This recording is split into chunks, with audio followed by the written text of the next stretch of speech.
అలానే మిశ్రేశ్వరరావు నరేంద్ర మోడీ ప్రధానమంత్రి, ఆయన గ్రాఫ్ నానాటికి పెరుగుతూ ఉంది.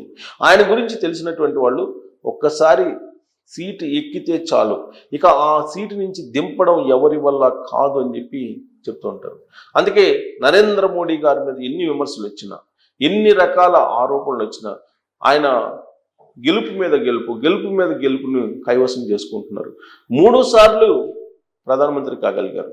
అంతేకాదు మొత్తం కాంగ్రెస్ ముక్త భారత్ అనే నినాదంతో భారతదేశ వ్యాప్తంగా బీజేపీ జెండాన్ని ఎగురవేయడానికి ఆయన సర్వశక్తులు ఒడ్డుతూ ఉన్నారు. ఆయన రాజకీయ వ్యూహాల్ని ఎప్పటికప్పుడు పదును పెడుతూ ఉన్నారు. ఎప్పటికప్పుడు సక్సెస్ అవుతూ వస్తూ ఉన్నారు. ఎక్కడా కూడా డీలా పడకుండా ఆయన ప్రతి ఎన్నికను కూడా సవాలుగా తీసుకుంటున్నారు, ఛాలెంజింగ్గా తీసుకుంటున్నారు. ఢిల్లీలో 70 అసెంబ్లీ స్థానాల్లో జరిగినటువంటి ఎన్నికలు చిన్న రాష్ట్రం అనుకోవచ్చు, కానీ దేశానికి రాజధాని. అందుకే ఆ ఢిల్లీలో జెండా వేయాలని చెప్పి నరేంద్ర మోడీ గారు భావించారు.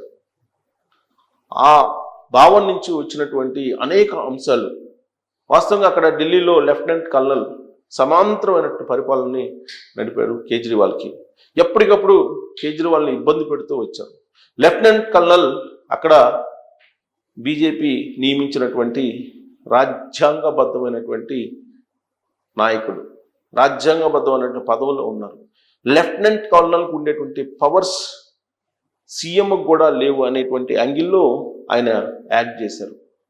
లాస్ట్కి ఫలితాలు వచ్చేటువంటి ముందు రోజు కూడా ఏసీబీ దాడులకు ఉసిగొలిపారు, ఏసీబీ దాడులకు గ్రీన్ సిగ్నల్ ఇచ్చారు లెఫ్టినెంట్ కల్నల్ అనేటువంటి ఒక అభిప్రాయాన్ని తీసుకొచ్చారు లెఫ్టినెంట్ గవర్నర్.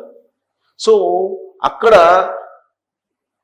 లెఫ్టినెంట్ గవర్నర్ అనే అతను పవర్ఫుల్గా సమాంతరంగా ఎప్పటికప్పుడు కేజ్రీవాల్ని అడ్డుకుంటూ వచ్చారు. అంతేకాదు కేజ్రీవాల్ ఢిల్లీ లిక్కర్ స్కామ్ అనేది పెద్ద ఎత్తున ప్రచారం చేశారు. ఆయన తీహార్ జైల్లో ఉంచారు. తీహార్ జైల్లో ఉన్నప్పటికీ కూడా ముఖ్యమంత్రి పదవికి రాజీనామా చేయడానికి కేజ్రీవాల్ అంగీకరించలేదు. జైలు నుంచే ఢిల్లీని పరిపాలించాలని చెప్పి చూశారు.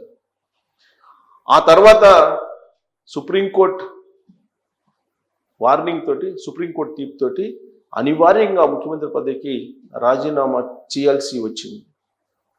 ప్రత్యామ్నాయంగా ఆయన శిష్యురాల్ని పెట్టినప్పటికీ ఆయన శిష్యురాలు మహాభారతంలో భరతుడి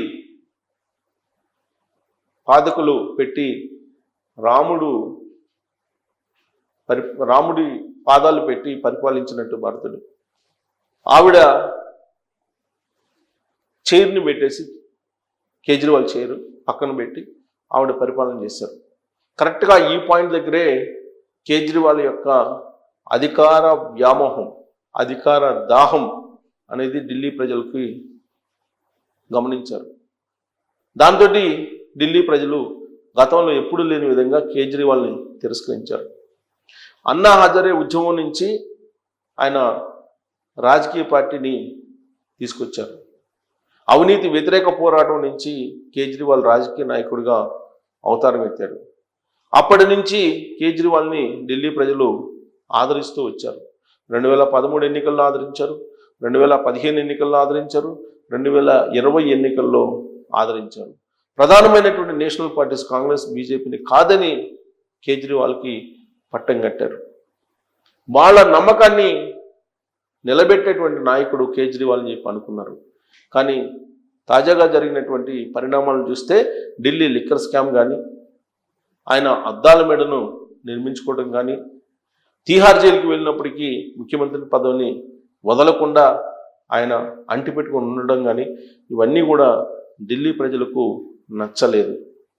పైగా ఆయన ఉచిత పథకాలు కూడా ప్రకటించారు.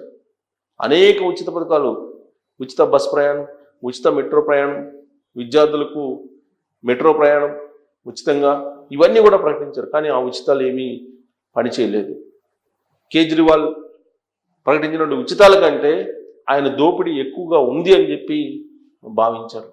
అంతేకాదు మంచినీళ్ళు సరఫరా ఉచితంగా చేస్తానని చెప్పి కలుషితమైనటువంటి యమునా నీరుని ఇస్తున్నారు అనేటువంటి భావన ఆయన మీద కలిగింది. అందుకే వీటన్నిటినీ అనుకూలంగా మలుచుకున్నారు నరేంద్ర మోడీ గారు. ఈ పరిస్థితులన్నింటినీ అనుకూలంగా మలుచుకొని ఆయన గ్రాఫ్ పెంచుకునేదానికి ప్రయత్నం చేశారు. ఆయన అన్ని రాష్ట్రాల్లో మధ్యప్రదేశ్ కానీ, రాజస్థాన్ కానీ, ఛత్తీస్గఢ్ కానీ, మహారాష్ట్ర కానీ, హర్యానా, ఇలా అన్ని రాష్ట్రాల్లో వరుసగా బీజేపీని గెలిపించుకుంటూ వస్తూ ఉన్నారు. ఆ గెలుపు మొత్తం కూడా నరేంద్ర మోడీ గారి యొక్క ఖాతాలో పడిపోతుంది. ఇప్పుడు ఢిల్లీ బీజేపీ గెలుపు కూడా నరేంద్ర మోడీ గారి ఖాతాలోనే పడుతుంది. దానికి కారణం ఏంటంటే ఢిల్లీ అసెంబ్లీ ఎన్నికలకు ముందే వచ్చినటువంటి మహాకుంభమేళను ఢిల్లీ ఎన్నికల కోసం వ్యూహాత్మకంగా ఉపయోగించుకున్నారు ఆయన అనేటువంటి ఒక అభిప్రాయం కూడా ఉంది. ఉత్తరప్రదేశ్, రాజస్థాన్, మధ్యప్రదేశ్, హర్యానా ఈ రాష్ట్రాలకు సంబంధించిన వాళ్ళు ఎక్కువగా ఢిల్లీలో ఉంటారు. పైగా వ్యాపారస్తులు ఎక్కువగా ఉంటారు, గుజరాత్ వాళ్ళు కూడా. వీళ్ళు ఈసారి గ్రౌండ్లో నిలబడి బీజేపీని గెలిపించడానికి సిద్ధమయ్యారు. నరేంద్ర మోడీ గారి టీం, ఆర్ఎస్ఎస్ టీం కలిసి సంయుక్తంగా పనిచేసిన కారణంగానే ఢిల్లీలో బీజేపీ జెండా ఎగరడానికి కారణమైంది. దీంతో మోడీ గ్రాఫ్ అమాంతం పెరిగింది. ఇప్పుడు మోడీ గ్రాఫ్ ఇక ఎవరు అందుకోలేరు అనేటువంటి అభిప్రాయానికి రాజకీయ వర్గాలు వచ్చాయి. మోడీ ప్రత్యక్ష ఎన్నికల్లో ఉన్నంతకాలం ఆయన గెలుపు అనివార్యం, ఆయన గెలుపుని ఎవ్వరూ అడ్డుకోలేరు అనేటువంటి ఒక బలమైనటువంటి అభిప్రాయాన్ని ఢిల్లీ అసెంబ్లీ ఎన్నికల ఫలితాలు చూసిన తర్వాత కలిగించగలిగారు బీజేపీ.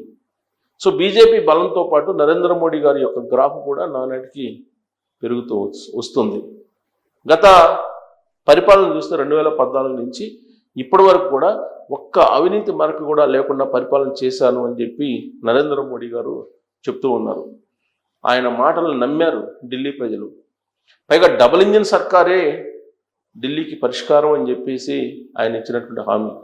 ఏ విధంగా అయితే గంగా ప్రక్షాళన చేశారో యమునా ప్రక్షాళన కూడా అదే విధంగా చేస్తారని చెప్పి నమ్మారు నరేంద్ర మోడీ గారిని. గంగా ప్రక్షాళన చేసినటువంటి విషయాన్ని మొత్తం భారత ప్రజలకు చూపించారు నరేంద్ర మోడీ గారు. అందుకే యమునా ప్రక్షాళన కూడా చేస్తారు, పొల్యూషన్ తగ్గిస్తారు అనేటువంటి ఆశతోటి నరేంద్ర మోడీ గారు చెప్పినటువంటి మాటలను విశ్వసించారు ఢిల్లీ ఓటర్లు. అందుకే బీజేపీని గెలిపించారు. సో బీజేపీ ఇప్పుడు డబుల్ ఇంజిన్ సర్కార్ ద్వారా ఢిల్లీని ఏ స్థాయిలోకి తీసుకెళ్తారు అనేది ఒక పెద్ద చర్చ నడుస్తుంది. బట్ ఈ గెలుపు నరేంద్ర మోడీ గారికి 3 సార్లు ప్రధానమంత్రి కావడానికి వచ్చినటువంటి ఫలితాల కంటే కూడా ఇది మంచి పాజిటివ్ కిక్ ఇస్తుంది అనేది బీజేపీ వర్గాల్లో వినిపిస్తుంది. సో దీంతో నరేంద్ర మోడీ గారి గ్రాఫ్ మిగిలినటువంటి ప్రత్యర్థులు అందుకోలేనంత ఎత్తుకి వెళ్ళిపోయింది. కాబట్టి ఆయన ప్రత్యక్ష ఎన్నికల్లో ఉన్నంత వరకు ఆయన తప్ప ఇతరులు ఎవరూ గెలవలేరు అనేటువంటి ఒక బలమైనటువంటి అభిప్రాయానికి, ఒపీనియన్కి బీజేపీ వచ్చేసింది. మరి బీజేపీ నరేంద్ర మోడీ గారు ప్రత్యక్ష ఎన్నికల్లో ఉన్నంత వరకు దేశంలో, రాష్ట్రాల్లో అదే అధికారంలో ఉంటుందా, మరొకళ్ళు అధికారంలోకి వచ్చే అవకాశం లేదా, దానికి నరేంద్ర మోడీ గారి చరిష్మానే కారణమా అనే దాని మీద కామెంట్ రూపంలో మీ అభిప్రాయాన్ని తెలియజేయచ్చు. Thank you very much.